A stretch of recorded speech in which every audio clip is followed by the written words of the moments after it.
ओम शांति 26 ফেব্রুয়ারি 2025 প্রাতঃমূল্যে বাপদাদা মধুবন। মিষ্টি বাচ্চারা, তোমাদের অপার খুশি হওয়া উচিত যে আমরা এখন পুরনো কাপড় ত্যাগ করে ঘরে ফিরে যাব, তারপর আবার নতুন কাপড় নেব নতুন দুনিয়াতে।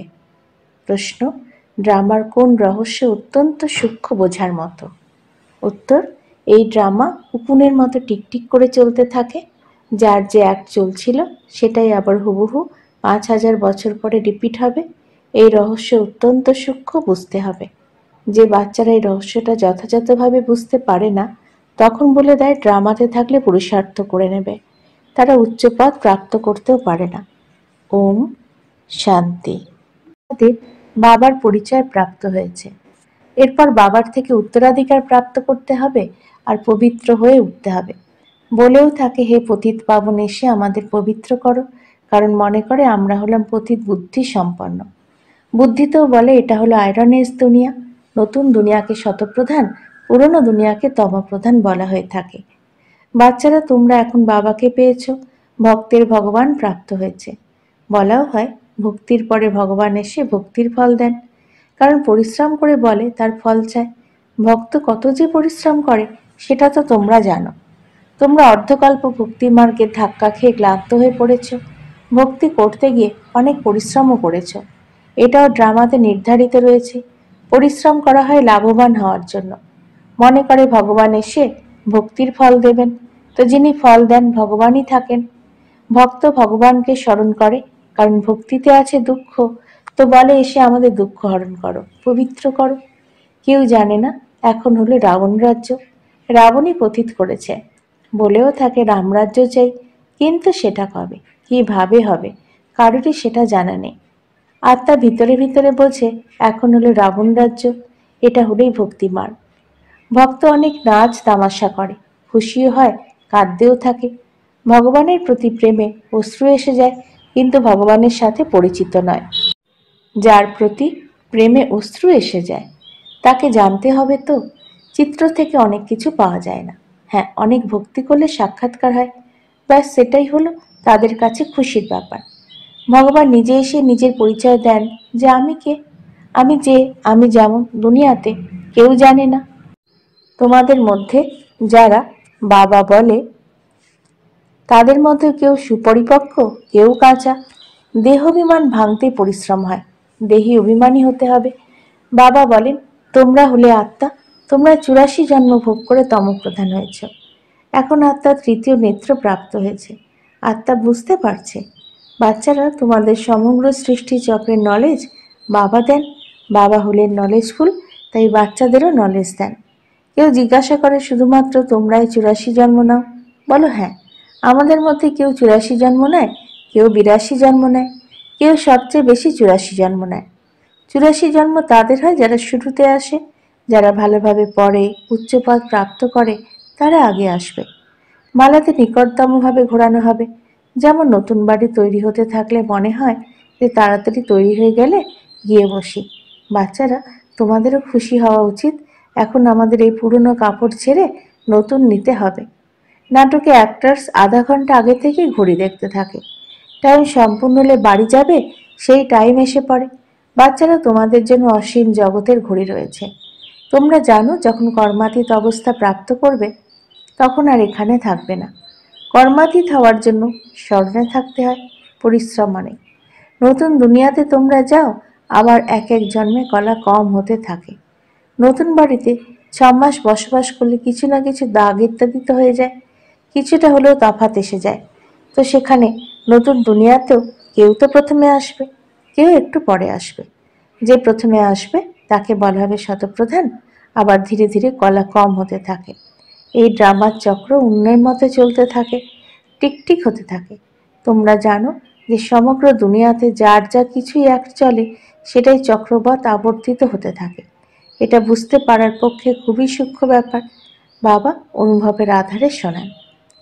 তোমরা জানো এই পড়াশোনা আবার 5000 বছর পর রিপিট হবে। এ হলো পূর্ব নির্মিত খেলা। এই চক্রের বিষয়ে কারো জানা নেই। এর ক্রিয়েটার, ডাইরেক্টর, মুখ্য অ্যাক্টরকে কেউই কিছু জানে না।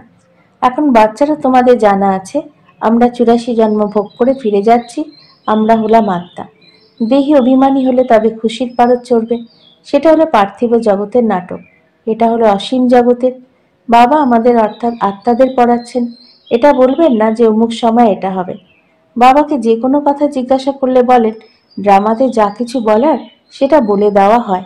ড্রামা অনুসার যে উত্তর পাওয়া যেত সেটা পাওয়া গেছে, ব্যাস এর উপরে চলতে হবে। ড্রামা ব্যতীত বাবা কিছুই করতে পারেন না। কোনো কোনো বাচ্চা বলে ড্রামাতে থাকলে পুরুষার্থ করে নেওয়া যাবে, তারা কখনো উচ্চ পদ প্রাপ্ত করতেও পারবে না। বাবা বলেন পুরুষার্থ তোমাদের করতে হবে। ড্রামা তোমাদের পুরুষার্থ করিয়ে নেয় পূর্বকল্পের মতো। কেউ ড্রামা অনুসারে দাঁড়িয়ে পড়ে যে ড্রামাতে যা আছে হবে, তাই মনে করা হয় তাদের ভাগ্যে নেই। তোমাদের এখন স্মৃতি এসেছে যে আমরা হলাম আত্মা, আমরা এই পার্ট প্লে করতে এসেছি। আত্মাও অবিনাশী, পাঠও অবিনাশী। 84 জন্মের পাঠ আত্মাতে নির্ধারিত হয়ে আছে, আবার সেই পাঠই প্লে করবে। এটাকেই বলা হয় প্রাকৃতিক নিয়ম। প্রাকৃতিক নিয়মের কি আর বিস্তার করা যায়? এখন মুখ্য ব্যাপার হলো পবিত্র অবশ্যই হতে হবে, এই চিন্তাই থাকতে হবে। কর্ম করবার সময়ও বাবার স্মরণে থাকতে হবে। তোমরা একই প্রিয়তমের প্রিয়তমা, সেই এক প্রিয়তমকে সকল প্রিয়তমারাই স্মরণ করে। সেই প্রিয়তম বলেন, এখন আমাকে স্মরণ করো, আমি তোমাদের পবিত্র করে তুলতে এসেছি। তোমরা আমাকে পতিত পাবন বলো, আবার আমাকে ভুলে গিয়ে গঙ্গাকে কেন পতিত পাবনী বলো? এখন তোমরা বুঝে গেছো বলে এইসব ছেড়ে দিয়েছ। তোমরা মনে করো একমাত্র বাবা হলেন পতিত পাবন। এখন কৃষ্ণকে পতিত পাবন মনে করে কখনো স্মরণ করো না। কিন্তু ভগবান কিভাবে আসেন এটা কেউ জানে না। কৃষ্ণের আত্মা যিনি সত্যযুগে ছিলেন, তিনি অনেক রূপ ধারণ করতে করতে এখন তমপ্রধান হয়ে গেছে, আবার শতপ্রধান হচ্ছে। শাস্ত্রে এই ভুল করে দিয়েছে। এই ভুলটাই হয় যখন তখন আমি এসে নির্ভুল করি। এই ভুল হওয়াটাও ড্রামাতে রয়েছে, আবারও হবে। এখন তোমাদের বোঝানো হয়েছে শিব ভগবানও বাচ। ভগবান বলাও হয় শিবকে। ভগবান তো একজনই। সব ভক্তদের ফল প্রদানকারী এক ভগবান। ওনাকে কেউ জানতেও পারে না। আত্মা বলেও গডফাদার। ওই লৌকিক ফাদার তো এখানে, তবুও সেই বাবাকে স্মরণ করে থাকো তোমরা। সুতরাং আত্মার দুইজন ফাদার। ভক্তির মার্গে সেই ফাদারকে স্মরণ করতে থাকে। আত্মা তো আছেই। এত এত আত্মাদের নিজের নিজের পাঠ প্রাপ্ত হয়েছে। এক শরীর ছেড়ে আবার দ্বিতীয় শরীর নিয়ে পার্ট প্লে করতে হয়। এই সমস্ত ব্যাপার একমাত্র বাবা বোঝান। বলেনও, আমি এখানে পার্ট প্লে করতেই এসেছি। এটা হলো একটা মঞ্চ। এর মধ্যে সূর্য, চন্দ্র, নক্ষত্র ইত্যাদি সব হলো লাইটস। এই সূর্য, চাঁদ, নক্ষত্রকে মানুষ দেবতা বলে দেয়, কারণ এরা খুব ভালো কাজ করে, রিমঝিম করে, কাউকে কষ্ট দেয় না, সকলকে সুখ দেয়, অনেক কাজ করে, এর জন্য এদের দেবতা বলে দেয়। ভালো কাজ যারা করে তাদের বলে যে ইনি যেন দেবতা। এখন বাস্তবে তো দেবতারা ছিলেন সত্য যুগে, সকলেই সুখ প্রদানকারী ছিলেন, সকলের মধ্যে প্রীতি ছিল, যার কারণে এই চাঁদ তারাদের দেবদেবীদের সাথে তুলনা করা হয়। দেবতাদের গুণ কীর্তনও করা হয়। তাদের সামনে গিয়ে গায়, আমি তো নির্গুণ, আমার মধ্যে কোনো গুণ নেই, দয়া করো, তোমাকে দয়া করতেই হবে। বাবা বলেন, দয়া হয় বলেই তো আবার এসেছি, তোমাদের গুণবান করে তুলতে। তোমরা তোমরা পূজ্য ছিলে, আবার পূজারী হয়েছ, আবার পূজ্য হও। আমি সেই সোহম, এর অর্থ তোমাদের বুঝিয়েছি। মানুষ তো বলে দেয় আত্মাই পরমাত্মা, পরমাত্মাই আত্মা। বাবা বলেন এটা হলো রং। তোমরা আত্মারা নিরাকার ছিলে, আবার তোমরাই দেবতা, ক্ষত্রিয়, বৈশ্য, শূদ্র হয়েছ। এখন তোমরাই ব্রাহ্মণ বর্ণে এসেছ। আত্মা প্রথমে শতপ্রধান, শতরজতমতে আসে। তোমরা বাচ্চারা এখন বুঝতে পারো এই নলেজ বাবা প্রতি কল্পে কল্পে সঙ্গম যুগে এসে আমাদের প্রদান করেন। ভারত প্রথম থেকেই স্বর্গ ছিল, সেখানে কত অল্প মানুষ হবে। এখন হলো কলিযুগ, সব ধর্ম এসে গেছে। সত্যযুগে কি আর অন্য কোনো ধর্ম ছিল? সেখানে হয় এক ধর্ম, এছাড়া সব আত্মারাই চলে যায়। তোমরা জানো এখন এই পুরনো দুনিয়ার বিনাশ সামনে দাঁড়িয়ে আছে। বাবা রাজযোগ শেখাচ্ছেন। যে কেউ এলে বলো এটা হলো অসীম জগতের ঘড়ি। বাবা দিব্য দৃষ্টি দিয়ে এই ঘড়ি তৈরি করছেন। যেমন সেই ঘড়ি তোমরা বারে বারে দেখো, এখন এই অসীম জগতের ঘড়ি স্মরণে আসে। বাবা ব্রহ্মার দ্বারা এক ধর্মের স্থাপনা, শঙ্করের দ্বারা আসলে দুনিয়ার বিনাশ করার। বুদ্ধি তো বলে এই চক্র অবশ্যই আবর্তিত হয়, কলিযুগের পরে সত্যযুগ আসবে। এখন মানুষও অনেক, উপদ্রব অনেক হতে থাকে, সেই বোমা তৈরি হচ্ছে। শাস্ত্রেও কত কথা বলে দিয়েছে। বাবা এসে বেদ শাস্ত্রের সার বোঝান। মুখ্য ধর্মই হলো চার, এই ব্রাহ্মণ ধর্মই হলো পঞ্চম, সবচেয়ে উচ্চতম হলো এই ছোট ধর্ম। যজ্ঞ রক্ষক হলো ব্রাহ্মণেরা, এটা হলো জ্ঞান যজ্ঞ। উপদ্রবকে বন্ধ করার জন্য এই যজ্ঞ তারা মনে করে। এই লড়াই ইত্যাদি যেন না হয়, আর এই লড়াই না লাগলে সত্যযুগ আসবে কিভাবে? এত সব মানুষ যাবে কোথায়?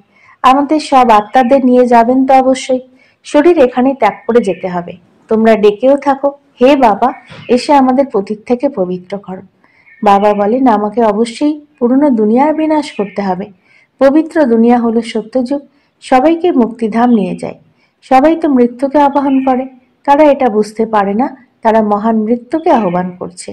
বাবা বলেন এটাও ড্রামাতে নির্ধারিত হয়ে আছে, আত্মাদের ছিছি দুনিয়া থেকে বের করে শান্তিধামে নিয়ে যায়। এটা তো ভালো ব্যাপার। তোমাদের মুক্তি থেকে আবার জীবন মুক্তিতে আসতে হবে, আবার জীবন বন্ধতে যাওয়া। এত সব আত্মারা সত্যযুগে আসবে না, আবার নম্বর অনুযায়ী আসবে। সেই কারণে এখন শান্তিধাম আর সুখধামকে স্মরণ করো। শেষে যারা আসে তাদের পাঠ অল্প, তারা প্রথমে অবশ্যই সুখ প্রাপ্ত করবে। তোমাদের পাঠ হলো সবচেয়ে উচ্চ, তোমরা অনেক সুখ প্রাপ্ত করো। ধর্ম স্থাপক তো শুধুমাত্র ধর্ম স্থাপনা করে, কাউকে লিবারেট করে না। বাবা ভারতে এসে সকলকে জ্ঞান প্রদান করেন, তিনি হলেন সকলের পতিত পাবন, সকলকে লিবারেট করেন। আর কোনো ধর্মস্থাপক সদ্গতি করতে আসে না, তারা আসে ধর্ম স্থাপন করতে। তারা কোনো শান্তিধাম সুখধামে নিয়ে যায় না, সকলকে শান্তিধাম সুখধামে একমাত্র বাবাই নিয়ে যান। যিনি দুঃখ থেকে ছাড়িয়ে সুখ প্রদান করেন, তীর্থ তারই হয়। মানুষ বোঝে না, বাস্তবে সত্যিকারের তীর্থ হলো একমাত্র বাবার, মহিমাও সেই একেরই হয়। সবাই তাকে ডাকে হে লিবারেটর, অর্থাৎ হে মুক্তেশ্বর এসো। ভারতই হলো সত্যিকারের তীর্থ, যেখানে বাবা এসে সকলকে মুক্তি জীবন মুক্তি প্রদান করেন। আর তোমরা আবার ভক্তি মার্গে ওনার বড় বড় মন্দির তৈরি করো, হীরে জহরতের মন্দির তৈরি করো, সোমনাথের মন্দির কত অপূর্ব সৃষ্টি। আর এখন দেখো বাবা কোথায় বসেছেন, পতিত শরীরে পতিত দুনিয়ায়। তোমরাই চেনো, তোমরা বাবার সাহায্যকারী হয়ে ওঠো। আর সকলকে রাস্তা বলে দিতে যারা সাহায্য করবে তাদের উচ্চপদ প্রাপ্ত হবে, এটাই রীতি। বাবা বলেন পরিশ্রম করো, অনেককে রাস্তা বলে দাও, বাবার উত্তরাধিকারকে স্মরণ করো। 84 চক্র তো সামনে রয়েছে, এটা হলো যেন অন্ধের সামনে আয়না। এই ড্রামা হুবহু রিপিট হয়, তবুও আমাকে কেউ জানবে না। এইরকম নয় যে আমার মন্দির লুণ্ঠন করবে তো আমি কিছু করব। ড্রামাতে লুণ্ঠন আছে, আবার লুণ্ঠন করে নিয়ে যাবে। আমাকে ডাকেই পতীত থেকে পবিত্র করো, তাই আমি এসে বাচ্চাদের পড়াই। ড্রামাতে বিনাশও নির্ধারিত হয়ে আছে, তাই আবার হবে। আমি কোনো ফু দিয়ে দিই না যে বিনাশ হয়ে যাবে। এই বোমা ইত্যাদি তৈরি হয়েছে, এটাও ড্রামাতে নির্ধারিত। আমিও ড্রামার বন্ধনেই বাধা। আমার পাঠ হলো সবচেয়ে বড়, সৃষ্টিকে পরিবর্তন করা, পতীত থেকে পবিত্র করা। এখন সমর্থকে আমি না ড্রামা। রাবণকেও ড্রামা অনুসারেই আসতে হবে। যে নলেজ আমার মধ্যে আছে সেটা এসে দিই। তোমরা হলে শিব বাবার সেনা, রাবণের পর বিজয় প্রাপ্ত করো তোমরা। বাবা বলেন সেন্টার স্কুলতে থাকো, আমি এসেছি পড়াতে, আমি কিছু নিই না। টাকা পয়সা যা কিছুই আছে সেই সব এতে সফল করো। এমনও না যা আছে সব উজাড় করে দিয়ে খিদেতে মরো, খিদেতে কেউ মরতে পারে না। বাবা সব কিছুই দিয়েছেন, তবু খিদে মরবে কি? তোমরা কি খিদেই মরো? শিব বাবার ভাড়ার আজকাল দেখো কত মানুষ খিদেই মরতে থাকে। এখন বাচ্চারা তোমাদের সম্পূর্ণ উত্তরাধিকার প্রাপ্ত করার পুরুষার্থ করতে হবে। এটা হলো আত্মিক নেচার কিওর, একদম সিম্পল ব্যাপার। শুধু মুখে বলো মনমনা ভব, আত্মাকে কিওর করে। সেই জন্য বাবাকে অবিনাশী সার্জেন বলা হয়। কত সুন্দর অপারেশন শেখান। আমাকে স্মরণ করলে তোমাদের সব দুঃখই দূর হয়ে যাবে, চক্রবর্তী রাজা হয়ে যাবে। এই কাটার জঙ্গলে থেকে এমন মনে করো যে আমি ফুলের বাগানে চলেছি, বাড়ি যাচ্ছি। একে অপরকে স্মরণ করাতে থাকো। আল্লাহকে স্মরণ করলে তবে বে অর্থাৎ বাদশাহী প্রাপ্ত হয়ে যাবে। আচ্ছা, মিষ্টি মিষ্টি হারানিধি বাচ্চাদের প্রতি মাতা পিতা বাপদাদার স্মরণের স্নেহ সুমন আর সুপ্রভাত। আত্মাদের পিতা তার আত্মারূপী বাচ্চাদেরকে জানাচ্ছেন নমস্কার। আমাদেরও বাপদাদাকে ধন্যবাদ। নমস্কার। ধারণার জন্য মুখ্য সার: ১. উচ্চ পদ প্রাপ্ত করার জন্য সম্পূর্ণভাবে বাবার সাহায্যকারী হতে হবে, অন্ধকে রাস্তা দেখাতে হবে, অসীম জগতের ঘড়িটাকে সর্বক্ষণ স্মরণে রাখতে হবে। ২. যজ্ঞের তত্ত্বাবধান করার জন্য সত্যিকারের ব্রাহ্মণে উঠতে হবে, পয়সা ইত্যাদি যা কিছু আছে সেই সব সফল করে বাবার থেকে সম্পূর্ণ উত্তরাধিকার প্রাপ্ত করতে হবে। বরদান: মন্মনাভবর বিধি দ্বারা বন্ধনের বীজকে সমাপ্তকারী নষ্টম স্মৃতিস্বরূপ ভব। বন্ধনের বীজ হল সম্বন্ধ। যখন বাবার সাথে সর্বসম্বন্ধ জুড়ে নিয়েছ, তারপর আর কারো প্রতি মোহ কি করে থাকতে পারে? বিনা সম্বন্ধে মোহ থাকে না, আর মোহ নেই তো বন্ধনও নেই। যখন বীজকেই সমাপ্ত করে দিয়েছ, তো বিনা বীজ বৃক্ষ কিভাবে উৎপন্ন হবে? যদি এখনো পর্যন্ত বন্ধন থাকে, তাহলে এটাই প্রমাণিত হয় যে কিছু ভেঙেছ, কিছু জুড়েছ। এই জন্য মন্মনাভবর বিধির দ্বারা মনের বন্ধনগুলির থেকেও মুক্ত নষ্টম স্মৃতিস্বরূপ হও। তাহলে এইসব অভিযোগ সমাপ্ত হয়ে যাবে যে কি করব, বন্ধন আছে, কাটছে না। স্লোগান: ব্রাহ্মণ জীবনের শ্বাস হলো উৎসাহ উদ্দীপনা। এই জন্য যে কোনো পরিস্থিতিতে উৎসাহ উদ্দীপনার প্রেসার যেন কম না হয়। অব্যক্ত ইশারা: একান্ত প্রিয় হও, একতার একাগ্রতাকে ধারণ করো। যতটা সেবার দোলাচলে আসো, ততটাই একদম আন্ডারগ্রাউন্ডে চলে যাও। যে কোনো নতুন ইনভেনশন আর শক্তিশালী ইনভেনশন আন্ডারগ্রাউন্ডই করে। একান্তবাসী হওয়াই হলো আন্ডারগ্রাউন্ড। যখনই সময় পাবে, যদি এক নাগাড়ে 1 ঘন্টা বা 8 ঘন্টা নাও পাওয়া যায়, তথাপি 5 মিনিটের জন্য হলেও সাগরের তলায় চলে যাও। এতে সংকল্পের উপর ব্রেক লাগবে, তারপর বাণীতে আসতে চাইলেও আসতে পারবে না। ওম শান্তি।